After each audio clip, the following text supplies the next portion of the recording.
પ્રકારનો સ્ટોલ છે. હું સ્ટુડન્ટ વોલન્ટિયર છું સેન્ટ ઝેવિયર્સ કોલેજમાંથી.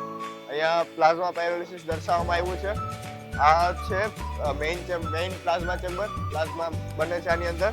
જ્યારે કોઈ વેસ્ટને અહીંયાથી અંદર નાખવામાં આવે છે ત્યારે પ્લાઝમા થ્રુ એ ફંડામેન્ટલ મટીરિયલ્સમાં બ્રેકડાઉન થઈ જાય છે, ગેસમાં કન્વર્ટ થઈ સેકન્ડરી ઇગ્નિશન ચેમ્બરમાં આવે છે. સેકન્ડરી ઇગ્નિશન ચેમ્બરમાંથી એનું સિન્થેટિક ગેસ જે કહેવાય છે હાઇડ્રોજન અને કાર્બન મોનોક્સાઇડ અહીંયાથી બહાર નીકળી જાય છે. આગળ અહીંયાથી એ ઇન્ક્રિનેશન ચેમ્બરમાં જાય છે. આ ચેમ્બરમાં ઉપર એક ફુવારો હોય છે જેને કારણે કાર્બન સૂટ નીચે બેસી જાય છે. જે વોટર બાથમાંથી કાર્બન સૂટ બહાર કાઢી લેવામાં આવે છે.